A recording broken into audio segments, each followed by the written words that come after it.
Oh, wake up, rethink the status quo. When you get your money right, then you're the one who runs your life. Come build a wealthy spirit with Sammy and Michelle.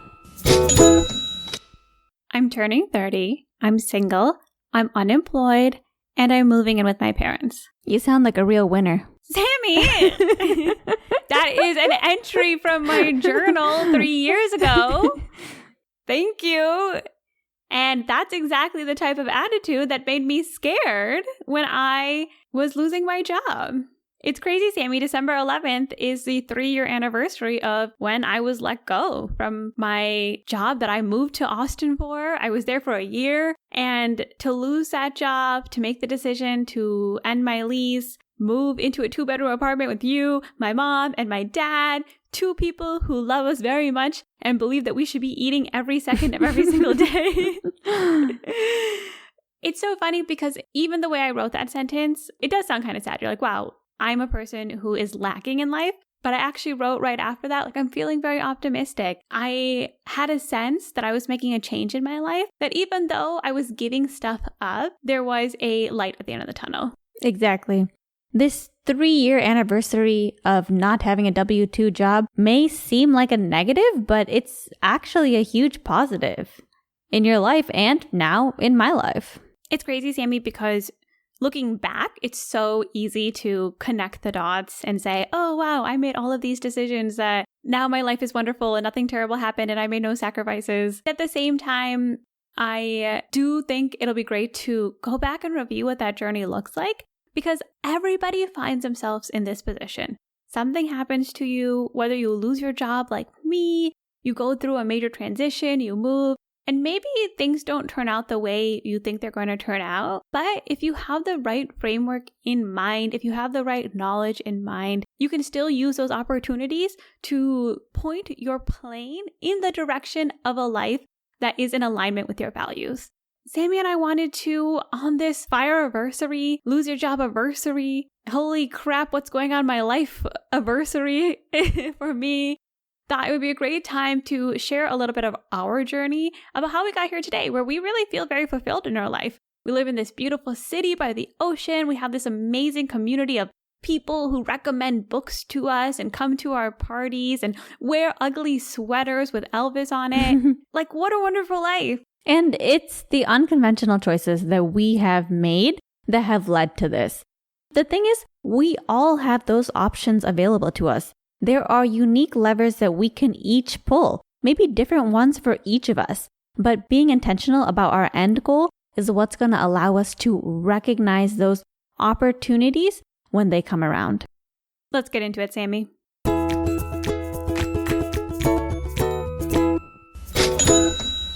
But first, I want to talk about our partnership with Riverside. Riverside is a platform that creates studio quality recordings with both audio and video. Michelle and I record all of our episodes on Riverside. Literally everything. Literally everything. And the awesome thing about Riverside is they record locally. When I say they record locally, I mean they do a recording that takes place over your computer instead of over the internet. This means that the recordings are higher quality and you won't hear any disruptions caused by bad internet connections. You get that for you and for your guests. Because of that, Michelle and I love using Riverside to record our podcasts. And now there's so many options to edit video, edit audio, and make video clips, which is huge in this age of Instagram Reels, YouTube Shorts, and TikTok videos. If you guys are interested in using Riverside to create your podcast or to create your videos, check out our show notes for a link to get started.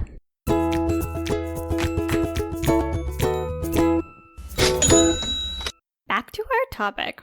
One quote that has stood out to me that I found through Tim Ferriss's Tools of Titan. Classic Timmy Fairfair. Classic Tim. We actually had this heavy book with us for a long time before our move to South Carolina. And we found it in one of those tiny libraries, like those little free libraries that look like a little birdhouse for books. Tim starts the book with a quote from Hermann Hesse's Siddhartha. I can think, I can wait, I can fast. And reading that on my journey from burnt out software sales in tech, living large, but not necessarily living happily, made me realize that, hey, I can think, I can wait, I can fast, and I can use that to build a life that I want. So I love this quote. I love this idea that Tim has where he expands on each of these three things. We're going to weave it into this episode because I think it's so core to this idea that you can live a life that you want to, but the power comes from within and from discipline. You might be thinking, Sammy and Michelle, I love them. They're cute. They're funny. They love the Kardashians. Their hobbies include dancing. But we can think, we can wait, and we can fast. It's not just good looks and great personality that has gotten us to this place. We are tiny Siddharthas. Siddhartha is actually one of my favorite books. I've read it twice, and I love that Tim Ferriss incorporates this quote. When it comes to I can think, Business Insider had actually talked to Tim about this, and he describes how this means having good rules for decision making and having good questions you can ask yourself and others. I think about when I started my financial independence journey. The first thing that I started doing was tracking my spending. We were living in San Francisco at that time in the Castro in an expensive apartment, and I knew I needed to start saving money. The first thing I could think of doing was just writing down a list of every single thing I was spending on and seeing what do I actually need. Quickly, I saw Uber Eats and DoorDash and all these restaurants, and I am not a foodie. I thought to myself, do I need this? Absolutely not. It's not good for my health and it is costing a lot of money. This led to changes like cooking from home, but also bigger changes happened too. Tracking my spending made me realize that I was spending a lot of money going out, going to dinners with my friends, visiting people, and truthfully, I was getting so burned out. I had a lot of work to do. I had a lot of work outside of work to do. And I knew that I just needed more time so I could sleep and do the things that I needed to do. It made me appreciate that I actually needed to cut out some of my social life so that I could have the energy that I needed, but also have the money that I needed and that I would need in the future. Sammy, what's so important about what you're saying here is the I can think, especially for me when I think about personal finance. A lot of times it's just about having some of the right tools so that you can make the right decisions in the moment. You are tracking your spending. You're starting to pay attention to where your money is going. You have this framework now. You have this mental model, and you can start to apply that. Okay, we had a friend visit us. We spent $400 over a weekend with this person. Is that an ideal life for us? No. But we weren't paying attention to that when we weren't thinking about it. We were doing a lot of things, spending our money thoughtlessly, because we, which I think a lot of people can relate to this, didn't really know what to do with our money. We didn't have a great personal finance background, even when we were searching for the answers. And so what I think is so important, and honestly what drives me, especially when we talk about these rules with personal finance, is that a couple things that just pause and let you think can make a huge impact. All you were doing was tracking your spending. And what did that do? That illuminated that you were spending money on things that you didn't value, like Uber eating sushi to your home. The I can think is what makes me know that even if I, for some reason, lost everything today, I would be able to come back to the same point. Because now I know I can think and I know I can make these decisions. Plus, I'm not going to lose these skills that I had that got me here. So even if I lost everything, I could do it again because I know the tools this time. You have the tools. We talk about the things that are important, like tracking your spending, investing your money, being cognizant of your values and aligning your life with your values. Those are the simple things that even if something happened to you tomorrow, you can still have the right frameworks to build a life you want. And I think that's important because Sammy was talking about how she had to spend money at the eye doctor. She's freaking out a little bit. She was spiraling and thinking, holy crap, I'm going to be this person who spends a ton of money again. And I think the important thing to remember is like, no, you're not that person anymore. Mm-hmm. You have the right models where if something is happening like that, you actually can pump the brakes and make changes. Exactly. A small thing like tracking your spending regularly can lead to such big changes. It's so true, Sammy. You know, it's funny. During this time, this is when you were reading Ramit's I Can Teach You to Be Rich. Offhand, you just told me you should max out your 401k. I was contributing to my 401k. I think maybe I was hitting my match rate like a 6%, or maybe I was doing the 12% that for some reason they arbitrarily tell you do 10%, 12%. I don't remember. But I remember you pointed out to me like, hey, you should max out your 401k. It wasn't going to make a major difference. All I had to do was spend 10 minutes, go on the website for my bank and make that change. Holy crap. Because I started maxing out my 401k when I was making good money in San Francisco, today, when I'm on my sabbatical, when I'm freelancing at a much lower income level, I have actually already set myself up for the future. Those little things make a huge impact, but I just needed somebody to tell me to do it. I needed somebody to point out to me, like, hey, you can actually max out your 401k. You don't need to just throw a little bit of money. How about you put a little bit more effort into it? And without even really understanding what I was doing, I set myself up for success so that 60-year-old Michelle is taken care of. That brings us to the next thing. I can wait. Tim says that this means being able to plan long-term, play the long game, and not misallocate your resources. When we were living in that apartment in San Francisco, we realized we were not playing the long game. And let me tell you, I realized that and I let Michelle know that we had to move out. Sammy was very insistent about it. And yes, I was starting to realize the home that we were spending a lot of money to live in was maybe not ideal. Maybe the Rat musical that went out in our backyard every night wasn't great for the amount of money we were spending. Or the fact that sometimes somebody would kick in our back door, run an extension cord into our laundry room while we were sleeping would maybe make me feel unsafe and give me night terrors. But it took Sammy to say, we are paying way too much money to be living like this. And to be honest, we're really not setting ourselves up for success. And so Sammy cut our lease. It was about the long game. When I saw it, I'm like, there is only so much money we can save if we're spending this much money to pay rent in San Francisco. And I knew we had to make a change. Otherwise, it was going to be very hard for us to be free. And for me, that change was moving in with my parents. I always hear from people, oh, I could never live with my parents. Trust me, I did not think that I could live with my parents either. Keep in mind, I berated Sammy for this decision. I will say I was not supportive. She was not supportive, which luckily I had to ignore the haters. But, but yes, I know people can genuinely not live with their parents. Maybe that's not a safe thing for them to do. Our parents are very loving. They're very loving, but I'm an extremely minimalist, tidy, organized, boring person who loves things to be orderly. Moving in with my parents meant adding in chaos, or at least that's how I saw it. I remember those first few days moving in and trying to tidy up the room and make space for myself and just feeling so overwhelmed because I was like, man, I know this is going to set me up for my future, but I don't know if I can tolerate this or do this for a long period of time because I, like most people, like to have my own space. God bless our parents, too, for welcoming in a tiny organizational dictator into their home. It is funny, Sammy, because you're a little bit ahead of your time, because you moved in with our parents in 2019. I gave you a lot of crap about it. COVID hit. A lot of people moved back home with their parents, including me, which was a big decision. You know, our mom, ironically, raised us to be very independent. And even though she wanted us to move home, I was like, no, I'm independent. I cannot depend on my parents. It just was something that I felt so strongly about. But when I lost my job and my lease was ending, I knew I wanted to change my career, which actually for me, the I can wait really came when I started to evaluate, hey, I want to be a creative. I want to do this podcast with my sister. I want to write. And what I realized and what I find to be true, no matter what type of pivot you want to make in your career, is that a lot of times you're starting over.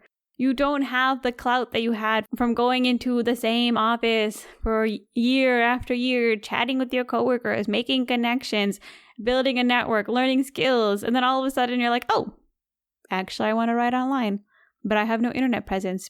My point is that I realized that this wasn't a 1-year journey. It was going to be a 10-year journey.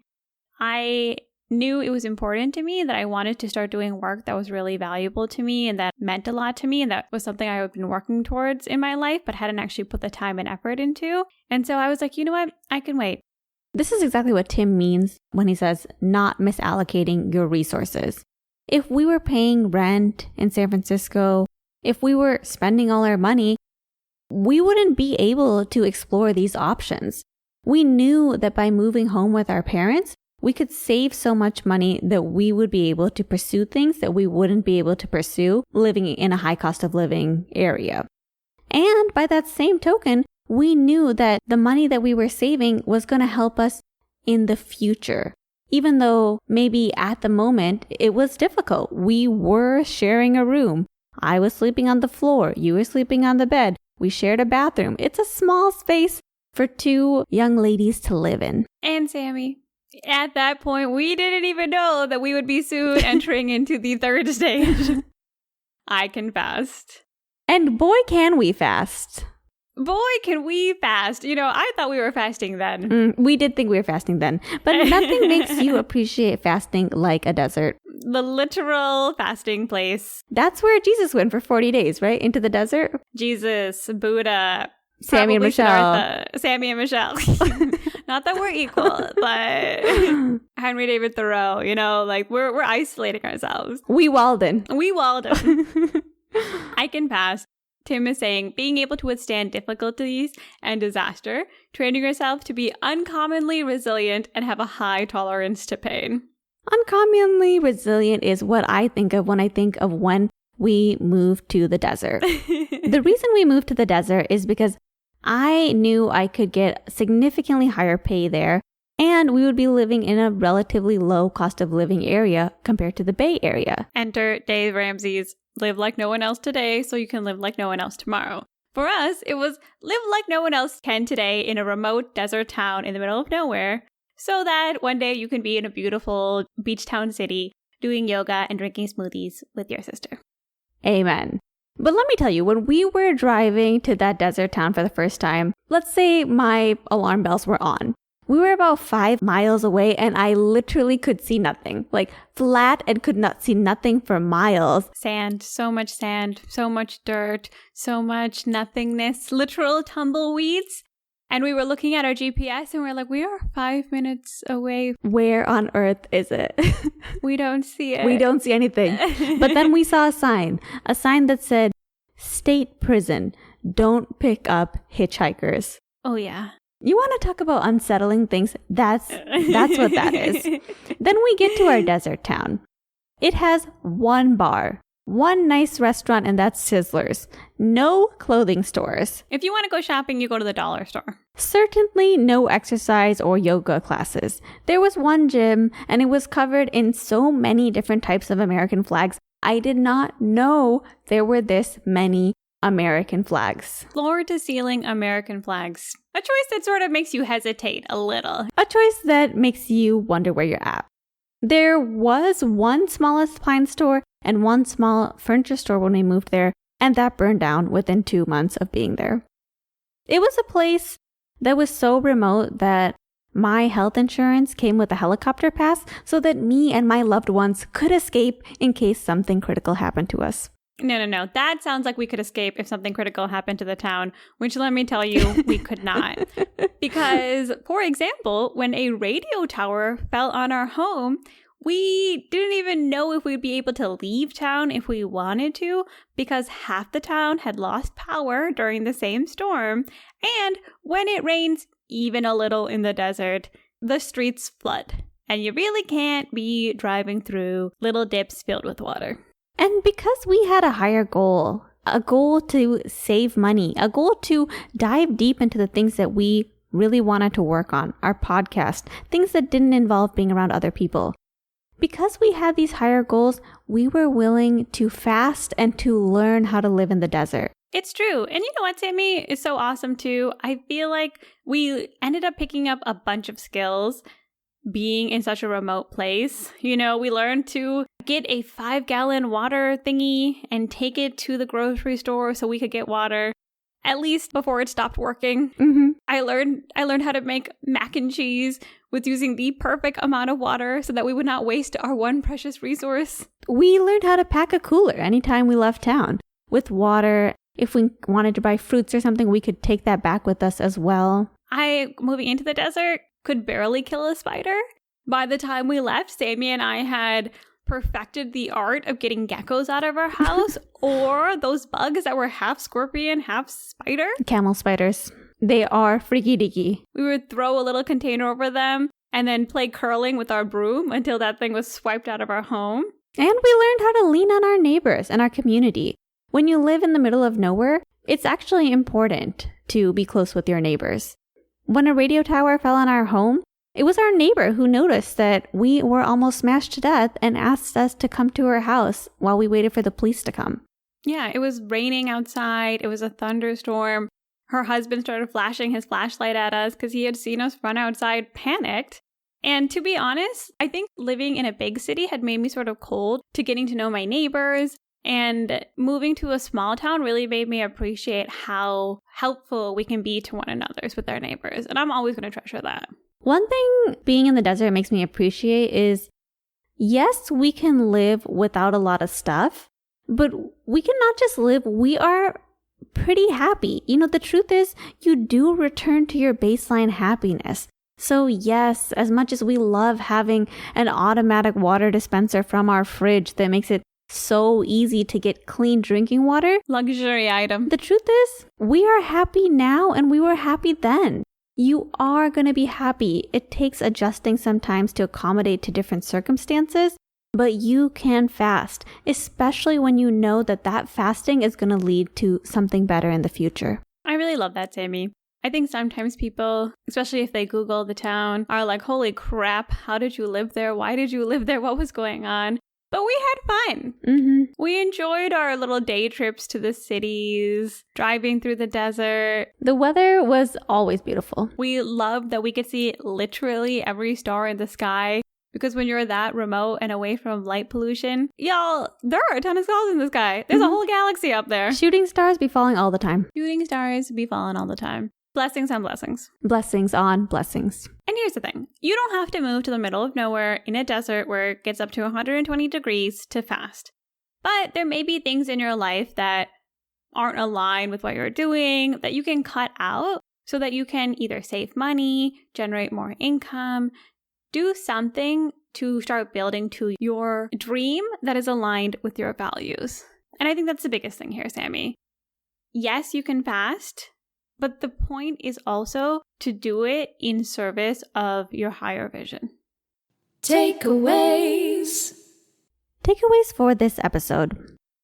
Don't forget that you can think, you can wait, and you can fast.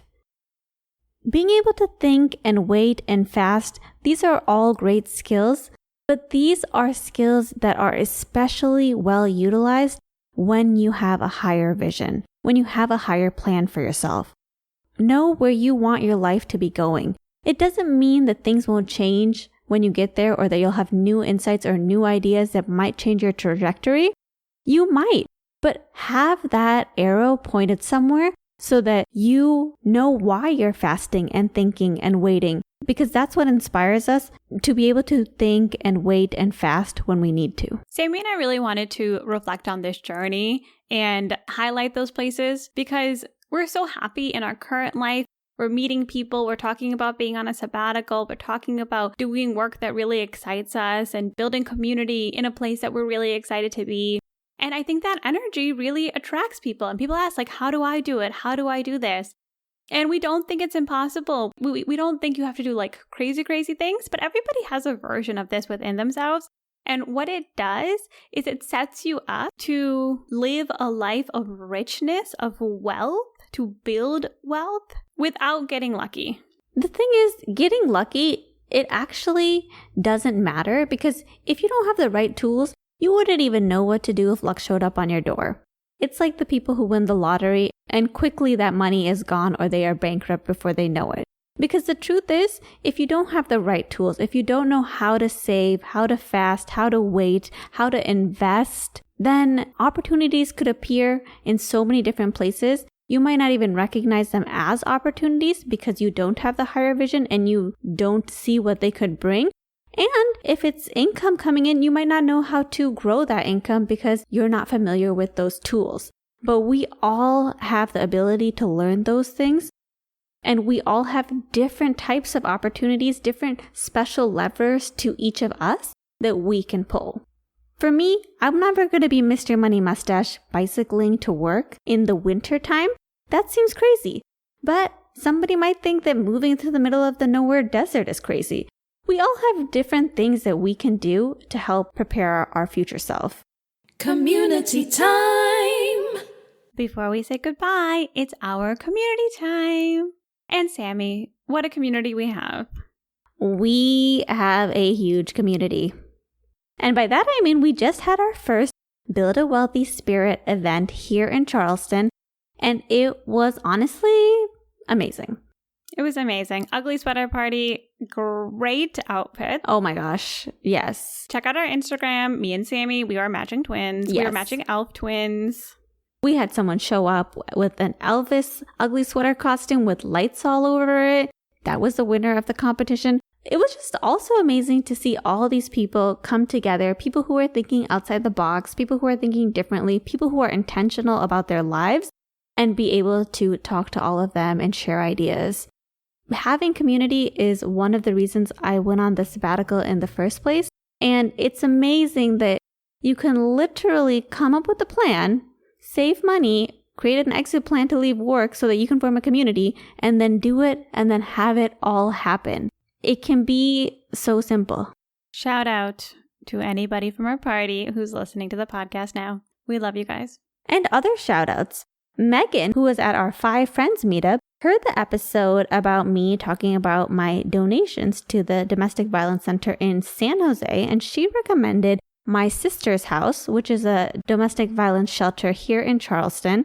Thank you. I will definitely be contributing to their cause. Also, shout out to our mom. She commented on the last episode, Level Up Your Gift Game with Love Languages, about how much she loves the gift wrapper more than the gift.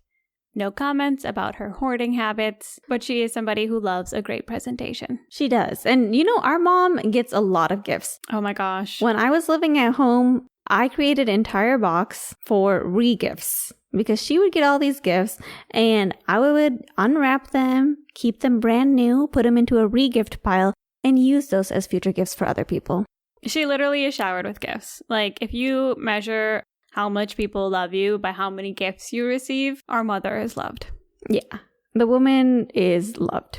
Let us know how you are feeling about your own journey. How are you thinking and waiting and fasting? Any unique levers that you're pulling to get to where you want to go? Share it with us. Leave a comment, buildawealthyspirit.com. 1, because we love to hear it. We love to know what other people are doing. And 2, you know what? Sometimes it can be lonely. Mm-hmm. And we want to encourage you and support you because we do think you're on the right path. And we will definitely shout it out on the podcast so that way other people can maybe use your advice.